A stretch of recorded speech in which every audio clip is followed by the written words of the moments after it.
उत्तराखंड के गंगोत्री, ऋषिकेश और हरिद्वार से शुरू होने वाली कांवड़ यात्रा अपने पूरे उरूज तक पहुंच चुकी है और इसी के साथ कल ही जो नेशनल हाईवे है उसको सिंगल वे कर दिया गया।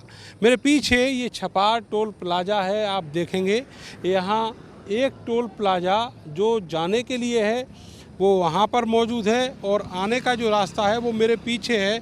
मैं आपको वो भी दिखाऊंगा, लेकिन पहले आपको ये दिखाते हैं कि यहाँ पर 3 लेन आने के लिए कर दी गई हैं और 3 लेन जाने के लिए कर दी गई हैं।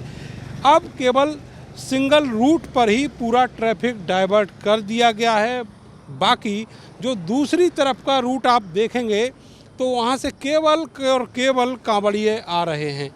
ये सारे कांवड़िए दूसरे रूट से यहाँ सीधे निकलेंगे और दिल्ली की तरफ जाएंगे मुजफ्फरनगर होते हुए। यहाँ पर अब इस वाले रूट पर कोई ट्रैफिक नहीं आएगा। जो भी व्हीकल्स इस रूट पर आ रहे हैं वो केवल कांवड़ियों के अपने निजी व्हीकल्स हैं।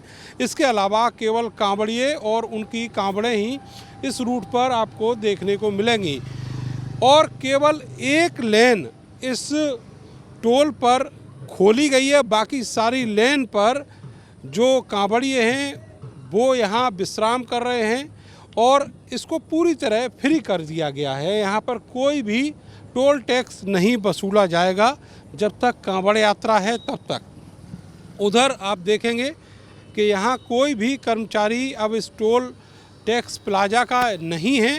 केवल जो कांवड़िए हैं वही यहाँ पर विश्राम कर रहे हैं, आराम कर रहे हैं और ये जो व्यवस्था है रूट डाइवर्जन की ये कल शाम से लागू कर दी गई है।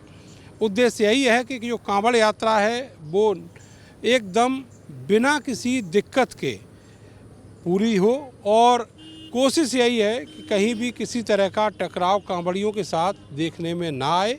और इसीलिए पूरे नेशनल हाईवे पर जो हरिद्वार से लेकर दिल्ली तक जाता है, इस हाईवे पर जो मांस की, नॉनवेज की दुकानें हैं वो भी बंद कराई गई हैं। तो इस तरीके से जो कांवड़ यात्रा का दूसरा दिन है उस पर अभी तक लाखों कांवड़िए निकल चुके हैं हरिद्वार से। कैमरा सहयोगी सानू के साथ मैं नरेंद्र, भारत समाचार, छपार, मुजफ्फरनगर।